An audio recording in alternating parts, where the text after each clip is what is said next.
Okay, folks, we back moving to the front end of the Tiger. We've done the ailerons, and now we're going to grease up the front end of the Tiger. Right. First of all, what are you going to do here, Conrad? Just going to clean off the nipples first. Oh, okay. Just to put all the dirt and grease off them.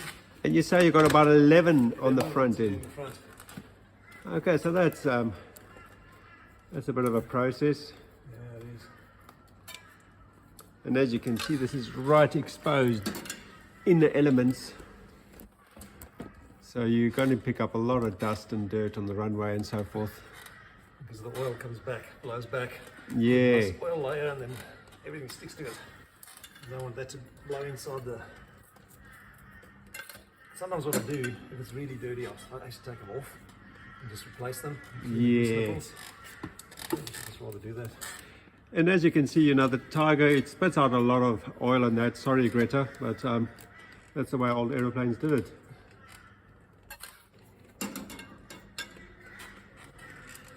And it's all going back to the earth. That's right. I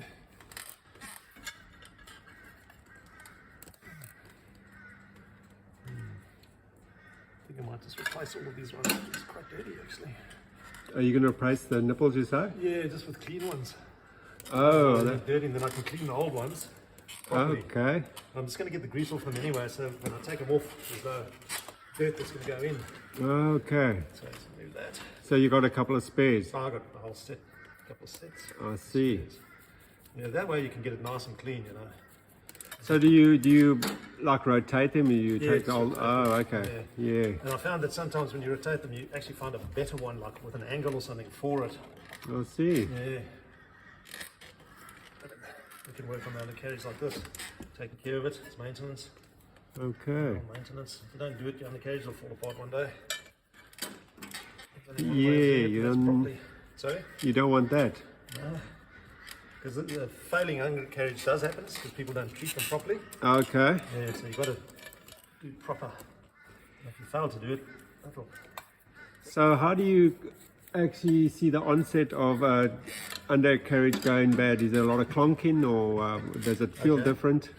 They'll snap, so you won't know until too late. So this is why you've got to jack it up, and with the annual inspection, jack it up and you'll feel it. And if you feel like a clonk, clonk, clonk, there's usually a bush that's worn. Oh, okay. Last annual, this bush was worn here, so we had to replace that bush.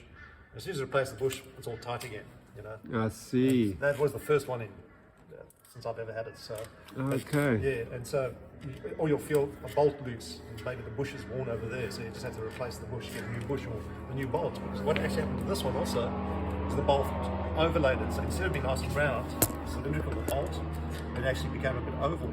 Okay. From where? But you can barely see it, you can feel it, but you can barely see it. So that's why there was movement. So as soon as we've got a new bolt, replace the bolt, done. It's nice and tight.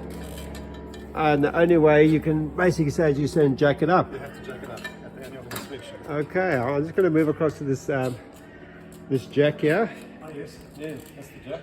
So this is basically two bottle jacks on a jig here that you managed to put together.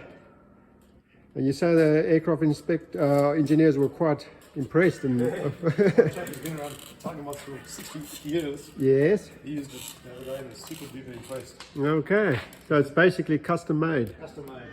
There we go. You get these ones that your hand cranks. Oh my golly. It takes you an hour just to crank them up. Okay. When you finish cranking them up, you just want to take it out. I see. This one that I've made will go a little quicker. I'll move on to the other side, clean them. Okay. So that I've cleaned the 5 on the other side, plus the centre one. We've got 11 to do in total. Yeah. Counted earlier. So I'll just move this grip tray. Yeah. And then I'll get down to the cleaning the other ones. So I'll show you where we will start them off. So we'll start off over here. This one up top here. Clean off all the gunk. I see. Yep. We've really picked up a bit of dirt. It's because we had a lot of runway work done, because they extended the runway a bit and filled it up with a bit of sand, so I've really picked up a lot of I see. grit. Okay. Yeah, so that's one. There's another one at the back here. 2.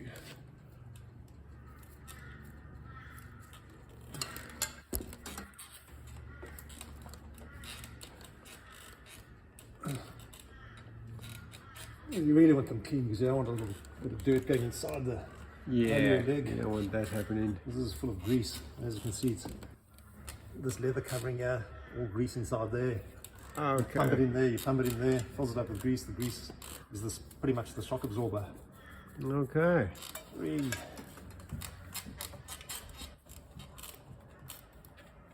And everything gets in the way when you're trying to grease gun them. So you've got to move things out of the way to just get that grease gun on them. I've got a special attachment for these difficult ones. So grease is basically Vaseline mixed with oil, Okay. in a crude sense, isn't it? Oh, I suppose it is. I'm not too sure. I thought it was actually soap mixed with oil. Okay, so if anybody knows the formula for grease, just pop it in there. I thought it was Vaseline, but anyway. Could be. But I spoke to an engineer once and he just said, it's just soap mixed Okay. with oil, and that's how you get the grease. But soap could be a loose term too. Soap could be, whatever, Okay. some people use like aqueous cream as soap. You know what I mean? Yes, Yeah, yes. so it could be whatever. I haven't really researched it. Yeah, no, I'll probably have a look at exactly what it is made out of. It's actually not a bad idea to get this all a good old clean. I might just do that a bit later. Good. Get all this gunk off here. Okay.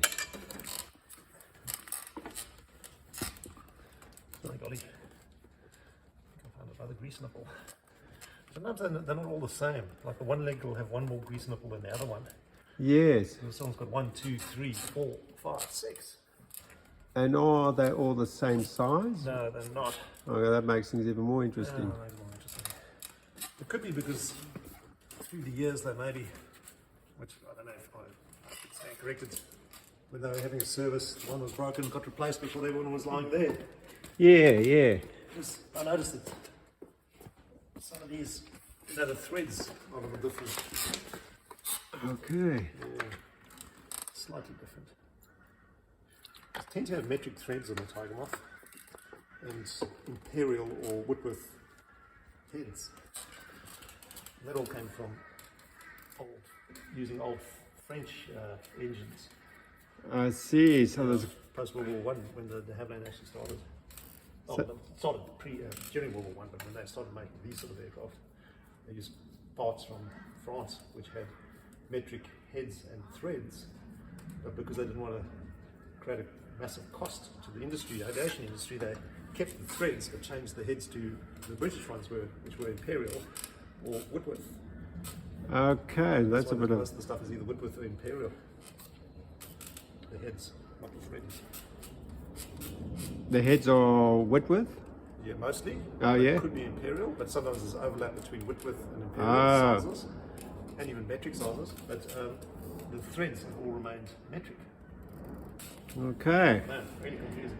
So if you want your little tool repair kit on the Tiger Moth, you need basically a whole set of different types of tools. Metric, Imperial, and Whitworth. 3 sets of tools. Another one, a BA. It also has BA inside the engineer.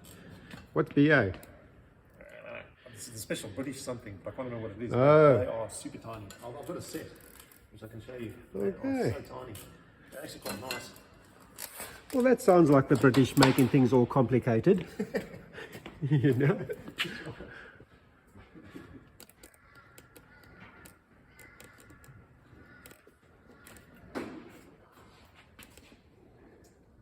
Okay, we'll come back to the tool set now in a moment.